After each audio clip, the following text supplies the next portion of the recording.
This is the Freezimer Bullet Ice Maker. Let me go ahead and show you what you get out of the box and how to use this. This thing's pretty large actually. It comes with the ice tray, a scoop here, and a cup as well. The cup goes to 24 ounces or 700 milliliters. The navigation seems pretty self-explanatory, so you can choose if you want large or small cubes or if you want to clean. Then here it kind of tells you what is actually going on right now. So I don't have any water in it. Let's attempt to clean it because that's what I want to do the first time. So we'll clean it. All right, so first we need to add some water before I can clean this. And there is a max line here. That's mostly for making ice, but I'm just gonna put some water in right now so I can do the cleaning cycle. So we're on clean right now. I'll press play and it is just cycling all the water through just to get things clean. So I'm gonna let it run for a while to clean the system out before I use it for this first time. Then we'll drain the water and start the ice. Underneath here is the plug for the water. Let's go ahead and drain the water. Whew. Pretty big drain. I've got the water up to the max fill line. Let's go ahead and put the basket in. And then we can select the mode. I prefer the small ice personally, so we will go ahead and start with that. Press play. It shows that it is in the ice making stage of doing things. I'll just let it run for a while. It's kind of hard to see, but back here are the metal rods. So the water will fill up, go onto the metal rods that get really cold, and then it will make the ice, and then it will just push it down onto this rack. So it has been making the bullet ice for a while now. One thing I really like about this ice is that it will fit into a water bottle like this, or any kind of bottle really. It's small enough that it fits into really skinny nozzles like this. Alright, so it made the ice, and then it's gonna melt off those bars.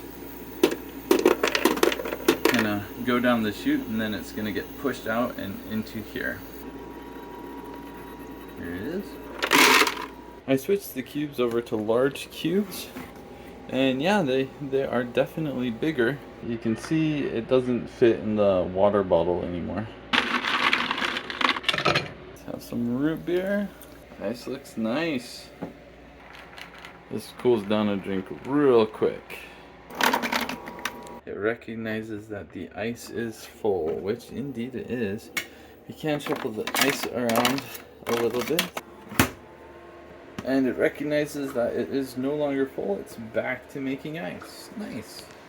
This ice maker was sent to me so I could do this review. I've used several ice makers. The one thing that sets this apart from other bullet ice makers is just that it's a little bit bigger, which means it will make more ice before you have to fill it up with more water. Other than that though, it is similar to other bullet ice makers. Now I do think the navigation up here I really like. The shape and design of this I think is very nice. This summer I've been using and testing all sorts of different ice, and what I've concluded with the bullet style of ice is it's kind of your hybrid ice. It's really nice for getting drinks cold really quick. One thing that makes bullet ice really nice is that you do have that kind of indentation in the middle, so there's a lot of surface area for the ice, so it cools drinks down really quick. Because of that, however, it does also tend to melt a little bit faster because it's mixing with the drink, getting everything cold really quick. One of the biggest advantages of the bullet style of ice is that you can actually put it in water bottles with a small nozzle. No other ice that I'm aware of does it as easily as the bullet ice. So if you use sports bottles a lot or water bottles and you want it cold, then the bullet ice is definitely the way to go. This is a really great ice maker. I'm very happy with it. I highly recommend it. Thanks for watching. Have a great day.